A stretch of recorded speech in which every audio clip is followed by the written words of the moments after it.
Hello, everyone, and welcome back. Today I have with me Cydni, and she is an incredible post client from Portland, Oregon. That was I was her birth doula, and I absolutely loved your birth. Remember so much about it, and I couldn't wait to have you on. So, Cydni, can you introduce yourself? Yeah, sure. I live in Portland. Lived here since about, it was 2019. We moved here for me to go to school. Our son is just turned 2 in June, and so we worked with Allison just a little bit over 2 years ago. Yeah, still living in Portland. Just have a wild toddler now. Oh, yeah. No, I remember so much of when we met and the journey and everything, but I'd love for you to start with kind of how your journey to pregnancy even happened. Was there a plan to get pregnant? Kind of what was going on? We did not plan to get pregnant. I guess my dad would always say like we were practicing, but we weren't like working for it kind of thing. We weren't, I was doing the fertility awareness method. And so I had just been tracking my ovulation, taking my temperature every morning with a thermometer, and I hated checking it every day. And so 1 month I just got kind of lazy checking my temperature, thinking, oh, I know all the other symptoms. And I just like was not as on top of it as I thought I was. And a couple weeks later, my mother-in-law was in town drilling us again about when we were going to have a kid. And we were like, oh, we're not trying, we're not planning for it. We got other things going on. Norma, like, it's not happening right now. And then like the next morning, I was like, my period should have started by now. And my boobs actually do kind of hurt. And I happened to have a pregnancy test. So I took it, and it was positive. So we went with that because we weren't not trying. So he's a surprise, unplanned ball of joy. Oh, I mean, that's hilarious, especially when you've got a rhythm going, you got the temperature thing, Yeah. feel know your body, and I had it down. And I just didn't. You just didn't. Okay, so then how was that reaction? How did you and Antonio kind of cope with that, and what was going through your minds? I mean, it definitely was a shock. It was Antonio's birthday party, so he was definitely like in party brain mode. And so like I woke him up showing him the pregnancy test, and he was like, oh God, really? He buried his head back in the pillow. So I think it took him a little longer to like get mentally on board, but I think that is pretty typical for dads as well. It's not happening like in their body, so it's a little different of an experience. But so he definitely was like, this is okay, full life change. I think it was harder for him to grasp how much our life was gonna, or harder for him to come to terms with how much our life was changing. Because we kind of liked the way we were living. We were having a good time, and we both liked our jobs, and we liked the rhythm of our life. And obviously this is a huge upset to that rhythm. I think for me, I've always wanted kids. And so it was definitely like, we'd always said like, if it doesn't happen, it doesn't happen. But like, I wanted it to happen at the same time. So we just weren't planning for it to happen in that moment. Like we were probably in the next like year or two from there, like probably right around now is when we would have like started actually trying, if we hadn't had Matias yet. So I think I definitely was more excited faster than he was, which again, I think is pretty typical. I think the YouTube videos of the guy being super stoked, that's like the exception to the rule. It's all like made up. It's just like, yeah. The views. Yeah. Okay, so then how was pregnancy for you? How were you feeling? I think overall I had a really smooth pregnancy compared to a lot of moms that I know. I had some morning sickness that first trimester. Like there was a period of time I could not brush my teeth. Like the sight of my toothbrush made me want to like puke. I like so like that was probably the worst of it. But it cleared up right around when they say it's going to clear up around week 12 to 14, and it did that. And then I had some like sciatic hip issues that again, as soon as they started happening, I went into a chiropractor and they got cleared up. And then I started seeing her every month and then twice a month as we got closer to my due date. And I also was seeing my acupuncturist. I'd been seeing her monthly prior to that, so I continued seeing her monthly. And I think she helped. I don't know what my pregnancy would have been like if I hadn't seen her regularly. So I chalk it up to like it being so smooth because I was seeing her regularly. Or at least she was definitely part of that equation for why it was such a smooth pregnancy. But in general was pretty chill. Like that, other than that first trimester and the sciatic stuff, like it was just a pretty smooth sailing sort of situation for me. Oh, I love when clients like really invest in their body work and different body workers, because definitely I feel like from my experience, it's been everything. Acupuncture, chiropractic, pelvic floor, like all of it is just it's a huge advantage. So. Yeah. I even chalk up because Matias, I went into labor on my due date. And I chalk that up to having seen my acupuncturist 5 days prior and being like, okay, let's hit all the spots. Cause like, he's supposed to come now. Or like, he can come now. And so she did all the spots. And 5 days later, like clockwork, he was like, okay, today's the day, guys. He didn't come until the next day, but like, he was like, this is the day you told me to come. I'm ready. Oh, so timely. So I totally chalk that up to going to the acupuncturist regularly and right before the due date. Oh, yeah, for sure. I believe it. I believe it so much. So much to medicine, herbs, like that we just don't talk about enough, honestly. Yeah. Oh, speaking of herbs, I also got COVID while I was pregnant. And like that was like the other thing that happened. And I had like avoided COVID during like the craze of COVID. I hadn't gotten it yet. So it was my first time getting COVID. And that was a little scary because I was like, oh my God, I'm pregnant and I have COVID. And it lasted, I was sick for like 3 weeks, whereas Antonio was sick for like about a week. So that sucked. And I got it while we went on like our like baby moon. We went to Puerto Vallarta for a week and I got it like, I think I got it before we got there. And I was day 2, I was like, I feel like crap. Like what is going on? And we took a COVID test and it turned dark so fast. So fast. That sucked.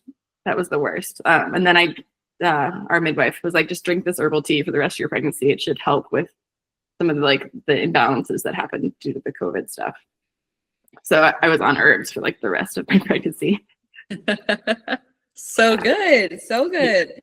Like we'll do all the things, all the natural remedies that we can. Yeah. I mean, they worked for a reason for hundreds of years. Why not keep doing them? Exactly. Yeah. Okay. So what was going through your mind in terms of like, oh, how am I going to prepare for this birth? Like it was in terms of a doula, your birth location, like how'd that conversation start? Yeah.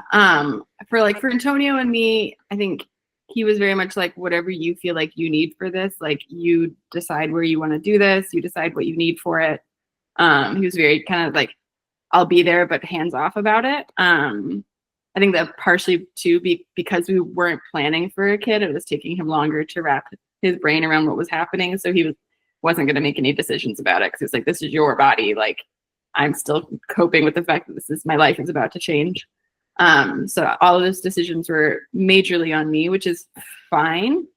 Because I think if he had like fought me on any of them, I would have had a harder time. I think that was part of the reason it was so smooth is I was able to just be like, this is what I feel like I want my pregnancy to be and the birth to be. So this is where I want it to happen. So everything kind of just defaulted to me. And I don't love hospitals. I think they're very sterile and like they don't feel warm. And so I knew I didn't really want to be in a hospital. You just hear all these like horror stories of like hospital births not going right because doctors are like, no, this is what we're doing. And it's like not the birth plan people wanted. I do think if you find the right doctor, it can be great. And if you are a person that likes hospitals, it could be great. But I knew that like I didn't want that. And I think in my ideal situation, I would have given birth at home. But at the time, my brother shared our house. And I did not want to give birth with my brother like in the next room. That just like did not sound great to me. It would have been the same, like it wouldn't have been able to relax, but for like different reasons. So like the birth center is like that happy medium of like being in a home situation, but like having the supports and the ability to transfer to a hospital.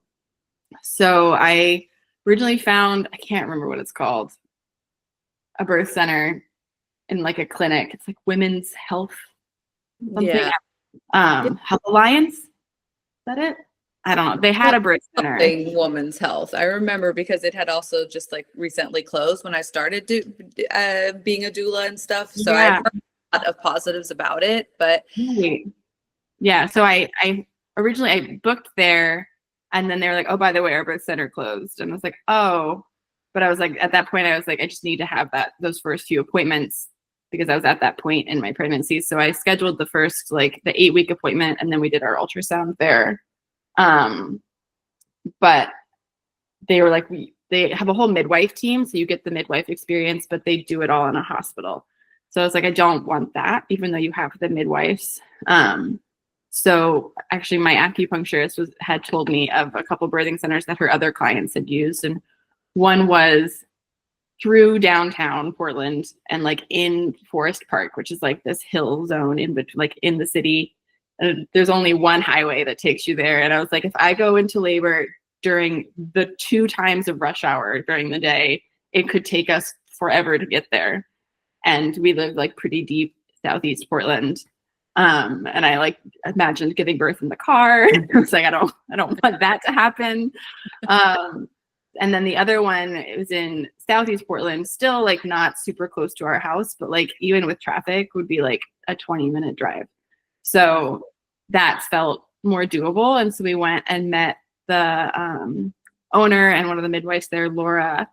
And I just like automatically felt really safe there and felt like this feels like a house and it feels like home. All the rooms are like, it has a queen size bed and most of the rooms have a big bathtub, and they just feel like a cozy house. I mean, it's in a cozy house and there's just 4 bedrooms, so they could have potentially 4 women giving birth at the same time.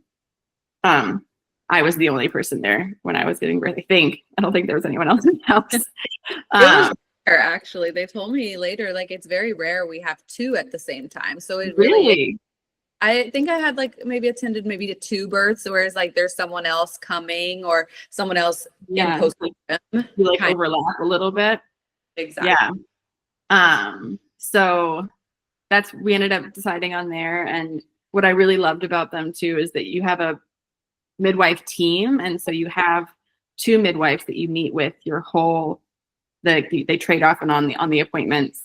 You meet with them your whole pregnancy, and then whoever is on call when you go into labor is who you get. So you aren't necessarily like, I think you hear these like stories of like someone having their doctor and then their doctor's on vacation and they've never met with anyone else, and then they get a doctor they've never talked to. That's how they plan it, but just how my pregnancy ended up working out.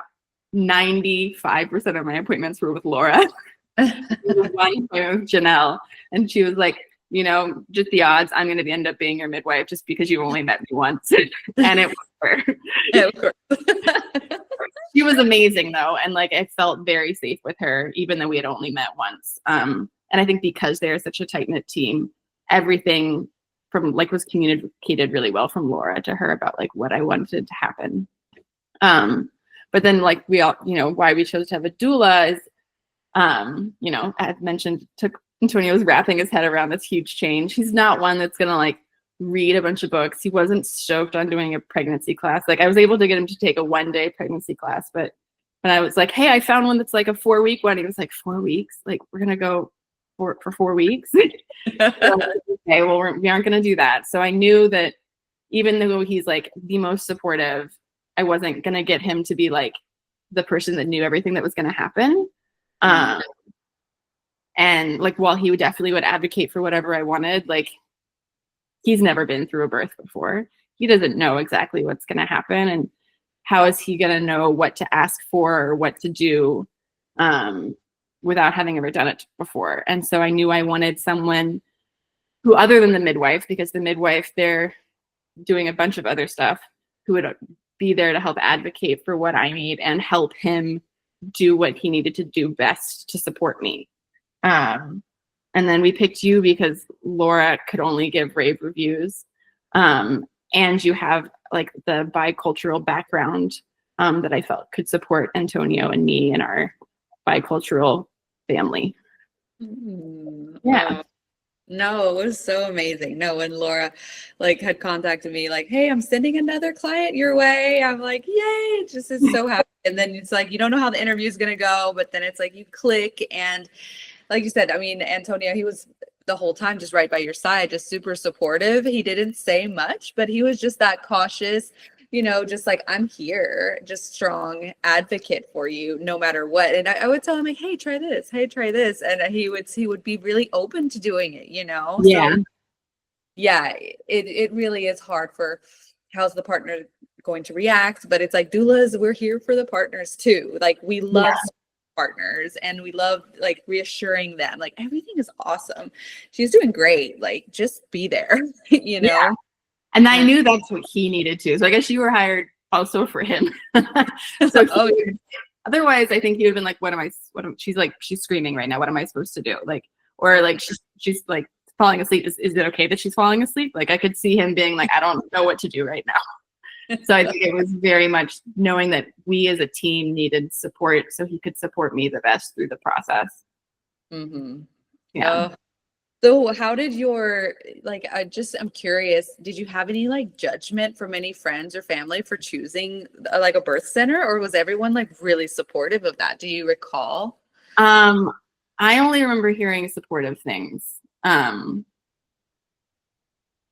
Mostly like, oh my gosh, like supportive and in awe of, because like the birth center, like it's a not pain free. It's very painful, unmedicated birth. So like I have one cousin, Hannah, who she did an unmedicated birth. And so I knew that she was going to be like wildly supportive. And then our cousin Liz did a medicated birth, but it was like, you are like amazing for doing this. Like I'm like so in awe, because she's a nurse practitioner. So she's very in the medical world. And she was like, I'm in awe of you for being able to do this. You and Hannah are both like amazing. So I felt very supported by my family. My mom is that like old hippie, so like very supportive. I think Antonio's family never said anything about it to us. Like if they were judgy about it, they weren't judgy to my face. So I think they're very much like Antonio, and like you do what you need to do. If they have opinions, they keep them within their little unit, which is nice for that situation. Oh yeah. I just love asking the question because there's just so much stigma out there, and I'm always like curious because I'm like, I never really asked that as a doula, like how the families around or the friends surrounding you like react kind of a birth. But I love that you were so supported. If people did react, I probably just brushed it off. It was just like, I'm gonna do what I'm gonna do. I don't remember hearing any like, I can't believe you're doing that. That's the worst idea possible. So if anyone was judgy, it was in a way that I was just like, that's your fucking opinion. I don't really know about you. I think that's the best with Portland though. People are gonna do things their way. People know to not like say anything. Like you can't change. Yeah. Your opinion's not gonna make me change my mind about how I want to do this. Yeah. People know what they want there. Yeah. Okay, so bring me back. How did labor start? It started early in the morning on our due date. And like I remember waking up and just feeling, it was like, I want to say like 4-ish in the morning, and feeling those low back contractions. And like they weren't like super strong, but I was like, definitely like something's happening. Like this is different. And I remember waking up Antonio and being like, hey, like, I think it might be happening now. Cause like, it could have also just been like early false stuff that like, you know, went away. And so we just like tried to go back to sleep. But they like, I don't remember, I was not timing stuff at that point. So I don't know how often they were happening. I think it was probably about 6 that I was like, hey, we should contact Alison and like let her know that like something's going down. Whether or not it's like the real deal or not, like my body's telling me something's up. So Antonio, I'm pretty sure texted you. I think he texted you. Maybe I texted you. That part's a little blurry now. We contacted you somehow. And you told us to I had a TENS unit. So we put the TENS unit on my back. And you're like, try and get as much sleep as possible. Rest as long as you can. The TENS unit definitely helped with the contractions. Later on, I regretted having the TENS unit on as long as I did because it made that part of my back so sensitive that like there was a point in the evening that Antonio was trying to like rub my back. I was like, don't touch me. So like if we were to do it again, I would not have it on as long, or I would take breaks from it, I think. But so we did the TENS unit, and then we like just had a kind of relax. Antonio texted his work and was like, hey, like Sid might be going into labor. I probably won't be coming in today. I'll let you guys know what happens. Cause we were like, maybe it won't happen today. It's really unclear. Like we're not that far in yet. My water hadn't broke. So it was like, these could just be like early contractions. It still could be a couple of days. Cause you hear about like women having contractions for days before anything happens. So we're like, it could just be like really early signs. And then went for a walk. I remember we live right next to a cemetery. And so we walk our dogs up there and went for a nice long walk. And I did curbside walking, and I walked up and down the stairs in our house, and I just for like hanging out, moving my body as much as possible. I think you came over probably late morning. I think you had been like, let me know if things start to really progress. But I'll be there late morning unless you contact me, kind of thing. And so that was the plan. At one point I started timing contractions, but you took over when you showed up. So I like don't fully remember timing contractions. I just remember like doing it for a minute. And then we just kind of hung out at home with you for a while. I had a cooking show on the TV, some like cooking competition. But I eventually completely tuned out because the contractions really started happening. But we were just kind of like hanging out and doing laps around the house and bouncing on the ball. And I have very vivid memories of like cuddling with our dog on our couch and just like laying there with Antonio and Diego and just like being there. And somewhere in that position, you two, Antonio remembers this part way more than I do because he's like, no, we decided it was like this time and we decided this. And like, it's like you had this whole conversation that I was not part of at that point. I was definitely starting to go into like labor-ish land in my head. And so I think you guys decided, given like where my contractions were landing and the traffic, like we should leave it soon kind of thing. And so you had been communicating with Janelle. And we headed over there. I think it was around between 3 and 4 from my memories of like some memory of time. And then when we got there, they like, I remember they're like, do you want to know how far along you are? And so we checked me. I want to say I was 6 centimeters at that point. Again, it's a little blurry. You were in active labor at least. Yeah, we knew definitely. Like, it was happening. My water still had not broke at that point though. And I remember them being like, this baby's coming before midnight. And Antonio and I started, one of the things that Alma does is you get like a meal after you like give birth. So we started being like, what restaurants are going to be open? Like, what are we going to get to eat? We were like thinking about the food. And we used to live in that neighborhood. So it was like, what kind of food do we want to have? And then labor really, I feel like it really slowed down, which was a bummer because he did not come that day. But I remember getting into the tub and hanging out into the tub a lot and doing the stairs in Alma and bouncing on a lot of balls.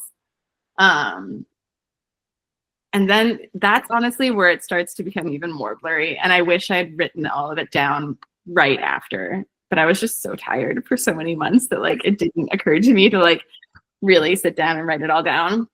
But I remember like almost falling asleep in the bathtub at one point, and you guys being like, Sid, you need to sit up. Like you need to get up, you need to move around. But like there definitely was a slowdown that happened. And I think it was like definitely after midnight, my water still had not broken. Where Janelle was like, do you wanna like we can artificially like puncture your waters? And I was like, like it's like he's not moving anymore. Like it's not happening. And she's like, that often, like you can give birth, like he can come out in the sac, like that is a possibility. We didn't know he was a he yet at that point, but like the baby, they could come out in the sac, or like by popping the waters artificially, it can really like progress things. And so we did that, and like it did pick up pretty quickly right after that. And I remember like sitting on the stool thing and like being like, I don't know if I can do this anymore at that point. And then like, and his head was like there. Mm-hmm. And I remember being like, I can't do this anymore. I'm exhausted, because it had been at that point about 24 hours from the initial contraction. Mm-hmm. And we had slept, a little bit that morning, but like it was in and out because the contractions were happening. And then we hadn't slept the rest of the day. And there was a point, probably was before sitting on the stool, that we were on the bed together, and I'm holding a birthing comb, and like we both kind of fell asleep for a little bit, which was really nice and I think needed. It was like probably a really short, maybe 15, 20 minute nap, if that. But Antonio talks about it feeling very guilty that he fell asleep still. I'm like, dude, you were tired. I was tired. You didn't miss anything, clearly. So it was fine. And then I remember getting off the stool and getting onto the bed at one point, and Janelle being like, he's going to come in the next hour. And Antonio, when he talks about it, he remembers that being like, there was potentially a side conversation. I'm not sure, but like, if he's not here in the next hour, we need to transfer her, is what he remembers. Mm-hmm. I don't remember that. I just remember them being like trying to like will him out of me, is like how I like remember that conversation. Not that I was going to have to get transferred, although there was a part of me that was like, just get him out of me. I'm like so tired and so done, and this hurts.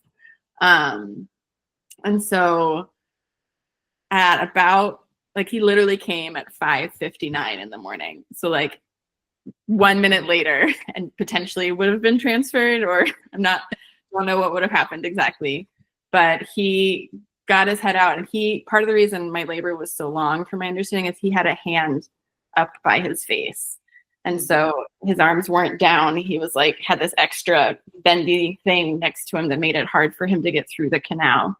And so he had his head out, and he got his hand out, and then he pushed himself out the rest of the way. And then he was out. And then my placenta came out pretty quick after that. I don't remember doing any pushing for the placenta. I think I had been pushing for so long that it had already detached and was just right behind him. And then we slept for a couple hours and got some breakfast takeout. And we were home by midday, which most people, I think, were more shocked that we were home so early, because that a hospital birth, you wouldn't be home that quick. Mm-hmm. And then like the way Alma does their stuff is they then come to the house the next day, and like they make it as comfortable as possible for you. And it was really nice being home so quick. I wouldn't have minded staying at Alma longer, but because it's so comfy there, but it was nice going home and being in our space and being with our dogs. Because it was like, he was so healthy, there was no reason to not go home, kind of thing. So that's as much as I remember. There's definitely like black zones in there. I remember like getting in the shower. I remember sitting backwards on the toilet. I remember lavender oil being involved at different points. I remember being on a lot of balls. and like just like trying to be as comfortable as possible. But yeah, that's what I remember of the story. Yes. No, I feel like you remembered most of it because it really, once we got to the birth center, I just remember that, things were still, pretty tough. And again, you had been doing this for a while at this point too, and with barely any sleep. So yeah, I just remember like as a doula, being there, it's just like, okay, now we're going to do this. Now we're going to do this. Now we're going to do an active position. Now we're going to do a resting position. And you were always just down. You were just like, okay, like, let's go to the tub. And it was never any like, yeah, you just really follow that trust and of the midwives as well when they would recommend stuff. So I felt like that was just also just very, yeah, inspirational because just a lot of people start like maybe like especially in active labor getting into transition, it can be really hard to like want to take anything from anyone. Some people go really into themselves, but you were coping so well. There was never any sign of like she's suffering. I think towards the end of the whole transfer conversation, it was more because of we were getting worried that you were getting tired, and then we get worried about the uterus getting tired, and that bleeds. And so it wasn't because you weren't coping. It was more like, okay, this is like, we have to really get you in that motivated, like baby out. And, that can involve a lot of things you don't want to do. Like, I really just don't want to do that, but okay, fine. So, no, it was so, and I feel like your pushing stage wasn't that long. Once you started feeling those transitions, I can't do this anymore, this is really hard, that you really did. I mean, it always takes time to push the first baby out. It always takes time. But I feel like for you, it was just like, yeah, Janelle said, he'll be here within an hour. And like you were yourself, his head was right there when you sat on the birthing stool. It was just, yeah, I just remember it being very, very beautiful and quick in the morning. And I don't even remember him falling asleep. So even I remember the cozy. We were like cuddling. Yes. And I really don't think he maybe even slept for like 5 minutes. Like it wasn't even like, I doubt it was enough that he was able to like get going again. But I don't think it was really a nap. But in his head, he was like, I was asleep. I can't believe I fell asleep. Oh, no, I remember just like bringing all these blankets to you guys. And I was just like, it's okay. Antonio, just like get cozy, like together. And he was still just, he was like right there. And like, yeah, maybe that you dozed off. I'm just like, that is a win. If you both can like pass out for just 5 minutes, that's a huge amount of energy that you need to show up for that last moment. So and if he did, I'm like, it made him be super there when it all happened, because I remember also holding Matias really soon thereafter. I have like a picture or something. I was like, oh my gosh, he was like just born or something. And I don't know, we were switching your position, maybe changing stuff. I don't know. And see him like holding his baby for the first time. And it's just, it's just so sweet. I love that you have that memory. I also think when I think about the birth, the one birthing class I was able to get Antonio to take was one that you suggested. I think it was called Birth Happens with Barb Suárez here. And it's just like a 1-day like intensive class. And she told this story, and it's a story that I was like told myself like often. And then if I have any other friends that are like, I can't believe you did an unmedicated birth, I tell this story to them too. And I'm like, you can do this too if you want to do it. Was this idea, she talked about a woman who was like basically like full-term pregnancy and got into a car accident, and her body went into labor, but she was like unconscious because of the car accident, and her body was able to do the whole labor without her being conscious. And so this idea of like your body knows what to do and our brain gets in the way and stops you from doing what it needs to do. And so I think that really stuck with me, this idea of like, I just need to trust that my body is gonna do what it needs to do to get this baby out. And that if I start stressing about it, or if I overthink anything, or if I like fighting anything, that's gonna be when it gets hard. And that's gonna be when I stall myself, or that's gonna be where the problems come up. And so I think that that story was hugely monumental for me, and just like how I approached birth, and the fact that like just trusting that my body could do this and that I didn't need to get in the way of that. Yeah, that was huge for me. Oh, no, it's such a strong reminder. And it shows through your strength through this birth, because again, you were never fighting it. There was never a time where I was like, okay, she's starting to spiral, or like having to have like, you were so with it. You were just coping. And like, yeah, you of course had your eyes closed a lot and things like that, but it's like you were coping and you were surrendering. And yes, it's hard, and yes, we don't have to love it, but it's more one of those things where it was like you were never fighting it. And that's a strength that it's like, sometimes in labor, most times there's a point where we're like, okay, we gotta get back into coping, because we're getting close to that suffering right now. And we just know that can turn into trauma, and that can turn into more negative experience. So we're always like, let's cope through this. Let's breathe. Let's together. Let's do, that kind of a thing. But you were incredible. And it was one of those things where it's like, am I needed? I'm just kind of telling her what to do and how to move. But it wasn't like, I was like, oh, I needed to be like a coach all the time or help you breathe through every single contraction. It was really like, I was just like there, present, just witnessing this incredible strength. Thank you. You were very needed though. I think just having more like a team that I felt safe with is that's what I needed. And having more people in that team, like that included you. And so like that, to make me feel as safe as possible. Cause that's the other thing Barb Suárez talked about in this class, was like, if there's at any point where you don't feel safe, like that's why like often when you transfer to the hospital or transfer to your birthing center, like things stall down because you're having to like get used to the space again. It was why I didn't want my parents there, because then I was like, I have older parents. So it's like, I'm gonna have to take care of my parents, and I won't be able to like be in myself. And like, so that being as safe and comfortable as possible was like the most important thing for me. And like the other thing, one of the things Barb talked about too, was just like physically for the partners in this birth class, was like, you guys are the best pain relief for them. Like your presence, like just holding her hand is like releases the oxytocin that she needs in order to do this. And so I think that birthing, even though it was just today, was the perfect class for Antonio, because that reiterated to him, just like, just be there, just be present. Like, and it's like, you don't need to do all this research. You don't need to read all these books, just like be there for her and trust that she can do this. Yeah, that was like, that class was great.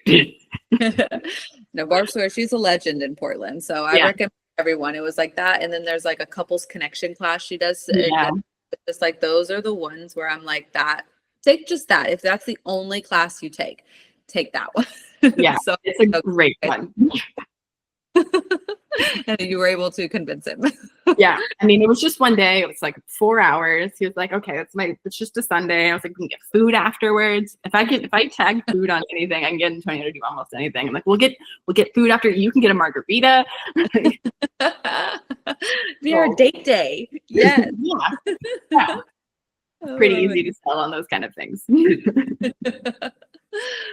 Okay, well, so if you don't mind talking a little bit about your immediate postpartum, what that looked like in terms of breastfeeding, emotionally, physically, how are you doing? So immediately we went home that day. I remember we had planned to have a little bassinet next to our bed. And Matias was in it for like 15 minutes. And then Antonio, he just like wouldn't stop crying. And I was like, just bring him into the bed. And so we've co-slept for the last 2 years. And it was like maybe this past winter that Matias and I moved to Matias's room on a queen size floor bed. And then it was this summer that I started not going to sleep in that room, and I go in there halfway through the night. But so like, he was automatically in our bed. He slept between us. We got 2 different blankets for both of us. I learned to side nurse so I could be laying down while he nursed. That wasn't right away. That was a couple months in. But we were completely breastfed. I did a little pumping a couple months in, but I've always hated pumping. And because I didn't end up going back to work, I didn't feel like I needed to do it. So I did a little bit, like if I was going to be living with my parents, but mostly breastfed. The first few weeks were hard. I mean, he latched solidly. We never had a latching issue. It just was really painful. And I now would say that's just was my nipples were getting used to like him like being on there. And the engorgement, that was happening, that was pretty painful. But I didn't know that. I thought we were doing it wrong. So I remember we went and saw a lactation consultant, who I'm now forgetting her name. Oh, Ashley Treadwell. Oh yeah. At Cascadia Lactation. And she was amazing. And again, made me feel really confident in that what we were doing was working, and that it was just that we were just getting used to the sensations together. And he was trying to figure out the best latch for himself, and like how much he needed to suck. But we've had a pretty solid breastfeeding relationship. I still breastfeed, honestly, to sleep and throughout the night, when he wakes up, and sometimes during the day. I'm trying to have better daytime boundaries. Hard sometimes, though, to be honest. I definitely cave when I shouldn't, or like when he's sick, I like cave more often, or like we were just traveling a bunch and I caved more just because there was just a lot of new, and it calms him down in a way that nothing else does. That just like moment of connection. Sometimes he's not even like sucking anymore. It's just like being connected, I think, makes him feel safe. But yeah, so breastfeeding, I love breastfeeding. I think it's the sweetest thing. The nights definitely were hard. Those first few months, I didn't get a lot of sleep. He breastfed a lot. But once we figured out a rhythm, and I really do think co-sleeping saved us. I would have really struggled if I had to get up every 30 minutes, hour, however often it was to nurse him and then try and get him back to sleep. I also baby wore him all the time, because that's when he was most comfortable just like being. I had him in a movie wrap almost all the time, everywhere, and he would take almost all of his naps in the movie wrap unless I wanted to nap too, and then we would nap together in a bed. Otherwise, he was on my body, which has made him like the cuddliest, sweetest boy, honestly. Oh. So I'm like a huge, supporter of co-sleeping, baby wearing, like having as much physical contact with your baby as possible, because that's what, like, something that I remember reading. I, again, like Antonio, didn't read a lot of books, but I read this book called Like a Mother by Angela Garbus. And she's a writer. She's not a scientist or anything, but she brings a lot of data into the book. And it just was like the only book that really made me understand what my body was doing in pregnancy, and then what like it's doing postpartum. Like, I remember the one fact that like blew my mind was this idea of like baby backwash going back into your breast when they're breastfeeding. So if they're sick, they like send the sickness goes into your breast milk, and then your body's like, I got to make these antibodies. And then it makes the antibodies your baby needs because the backwash they're spitting into your boob, which just like blew my mind. So, it's like the body is the craziest. The woman's body is the craziest thing. And then just like how fast your uterus contracts back is just wild. Just like, it's amazing what the female body does. It is just mind-boggling. And that book just laid it out really, really well for me, in a way that was like not just technical reading. Like, she wrote about her experiences and like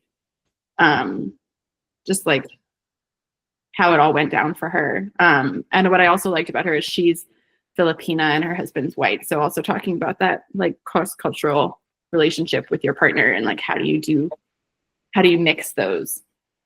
Can't remember why I started talking about her, but she like helped me trust that one of the other things helped me trust my body knows what it's doing, and the body is amazing, and like it does these things for a reason, and just leaning into what felt right for us instead of worrying about what everyone else was telling you to do.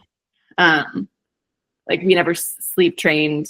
We like didn't do any of that. Like if he cries at night, I go because that's what feels right to us.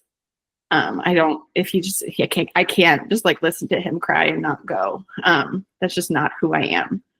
Mm-hmm. So just trusting all of my instincts, even though we've never done this before. And like, I don't know at all anything about what I'm doing, but knowing that I know my baby and what he like needs.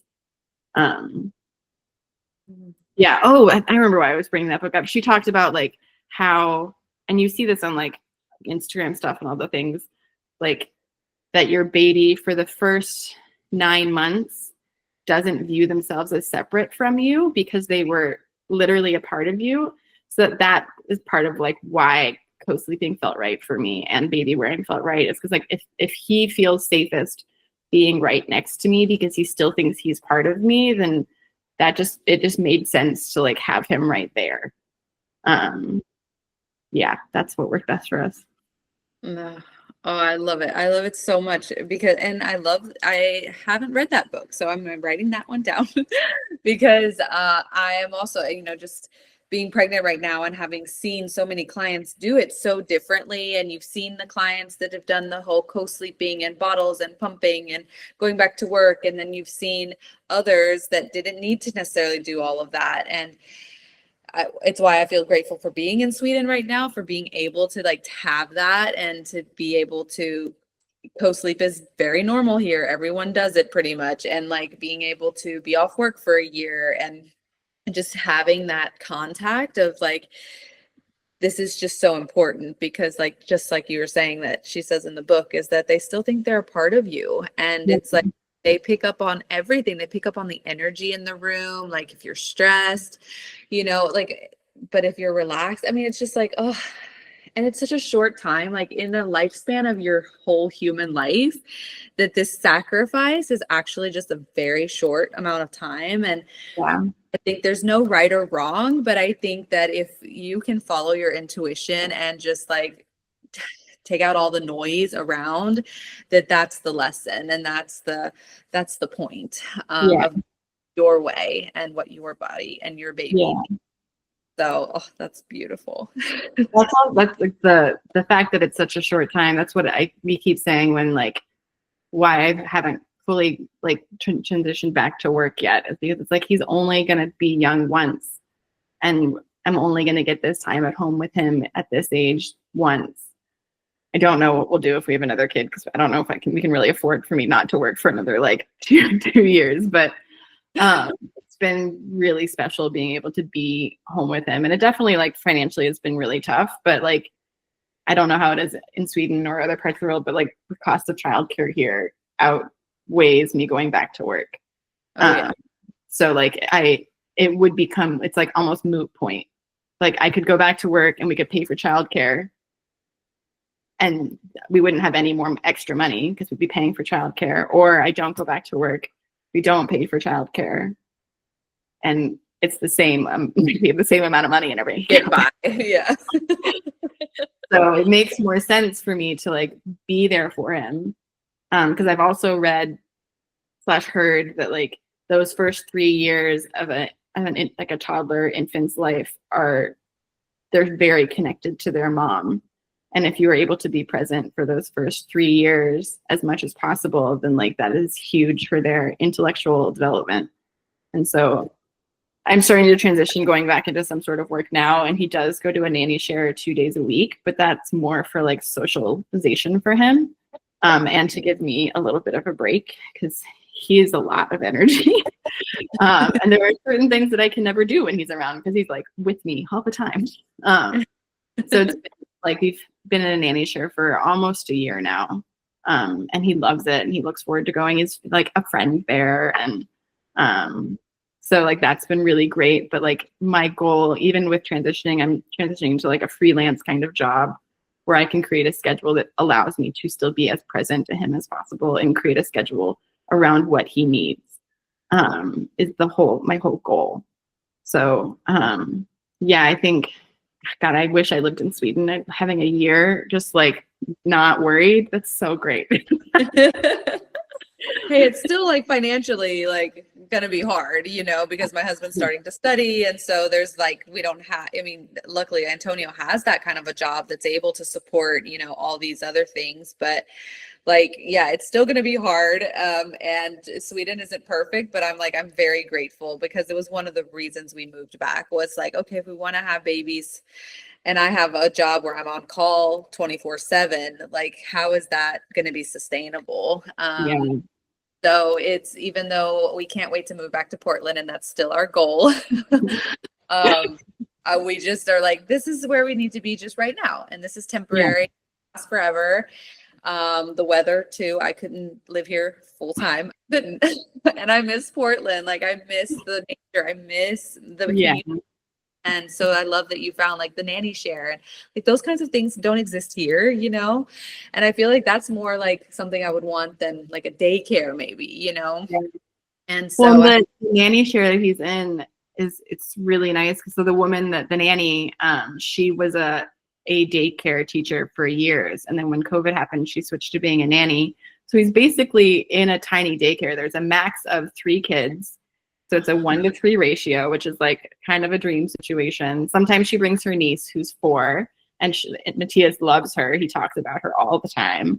And they have sleeping mats where they nap in a big room together. And they have the whole basement of the family that hosts the share. And they have all these toys and play mats and they have a huge yard and they have it's basically a small daycare.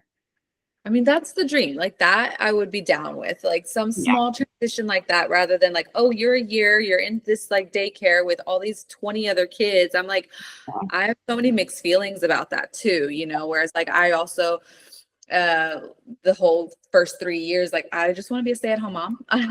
So if we could just make that work, that would be amazing. But it's, again, always a reality and maybe not something we're going to be able to make work, but it's for you that you can make it work. I know we've worked really hard to make it work. My parents help a lot too, which has been really nice. They're the most supportive. They're older, so they're like, we can't really babysit all day, but they've helped financially a lot, which has been really good. That has helped me stay home. And we are very that is a huge privilege to be able to have them support us like that. Because not everybody has parents that can do that or are willing to do that. So they are amazing, and so willing to give anything for Matias. They love him so much. They're so cute with him. It's really cute. Oh, it's kind of that part I can't wait to see how my mom's gonna be with my baby. It's just what's that gonna look like? That's so wild to me. But I love that you have that support and that they're there for you guys for all of this, because again, it's temporary, but it's everything. Yeah. It really also shows that I don't know how other parts, I know other parts of the world are different, but in the States, it's kind of, it can be very lonely being a parent, I think. Whereas it really does take a village. We did not used to live so independently from each other, and having a support system of help is really, I think, important. Even if they aren't your blood family. So the women that I met at the lactation support group have been huge in the first few years of his life. And for me as well, just having other people to talk to about what is going on, and having our kids be of similar age. So understanding what's happening, that has been huge. And then we have a friend that actually moved into our basement, and he loves Matias, and Antonio's younger sister just moved in with us last month, and she's looking forward to babysitting. And so just creating this network of people to support your kid and then support you by supporting your kid, because it's so important for them to have more relationships than just you and your partner. I think just knowing that there's other awesome adults around that love them is just really great. Oh, and it's incredible for the social aspect and that language development too. I feel those kids that have got a lot of family and friends around them they're always the most insane with their language and talking, and just I feel that's whole thing is like, yeah, community is everything, and creating your village and finding your people. And yeah, I'm just so glad that you have found that, and just so proud of you, of just like all that you've accomplished, and just so honored to have been your doula. And again, just very, very grateful for your time and doing Yeah, of course. like so it I know you were like amazing and a huge part of like, I think why our pregnancy was so, or the birth was so calm. But like, I remember when you first announced that you were moving, we haven't decided to have another kid and hadn't at that point. And I remember being like, well, she can't move. Like, what if I need a doula? Like I'm gonna come back from Sweden to be my doula. Like, that's not possible. Like, so I selfishly was like very, very sad that you left. There's a part of me that like is hoping that you'll be back by the time I decide to have a kid again, but probably not at this rate. Oh, that means so much to me. Like, honestly, thank you so much. It's like the best compliment ever, because it's an intimate relationship. And then it's like, I had this other client that was also like, how do I replace that one? And like, it's because it is a very, very intimate relationship. And it is, yeah, it's hard to replace, I think, a doula, even though I think it's still the most important, like, asset. And I think no matter second, third, fourth, fifth baby, get a doula. But yeah, I feel like yeah, that recommendation for you for when the time comes. I'll let you know if / when we need one. Oh, well. Do you have a doula for your birth? I will. Like, I started working in the postpartum ward when I moved back, and there were these two nurses I was working with that both want to become midwives. And I was like, I really recommend, like, the best midwives I've met were doulas first. And like, if you guys could like do that, and they were already kind of into the doula and like physiological birth and things. So I actually did a training for them, and now they're doulas. And so one of them is going to come to be my doula at my hopefully it will happen, my home birth. But yeah, she'll be there. And then 3 midwives that I know very, very well. Sounds like a great team. So I'm hoping, but yeah, I feel like being a doula myself also, I'm just like, you have to be that fearless person for me. You have to, I'm like, I have all these, but what if this happens? And like, how would you react? And like, I need to just let it go, because every doula works differently. And going to be a part of that surrender. And just, again, I just want women empowering me throughout this whole experience. That's what I want. Yeah. Yeah, you just need a strong support team, and they'll do it the way they do it, but that they have your back, basically. Exactly. Yeah.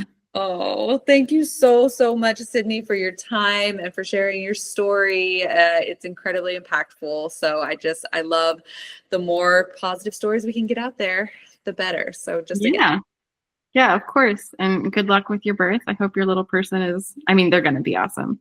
But I hope it goes super smooth for you, and there's like no bumps. Fly right out of there. There's gonna be so many bumps, but thank you. I'll be like looking for your power. I'll be like, okay, Cydni, just like trying to embody that. Okay, everything is good. Your body can do it. Your body can do it. It knows what it's doing. Yeah. Oh, love it. Thank you so much, Cydni. We'll talk soon.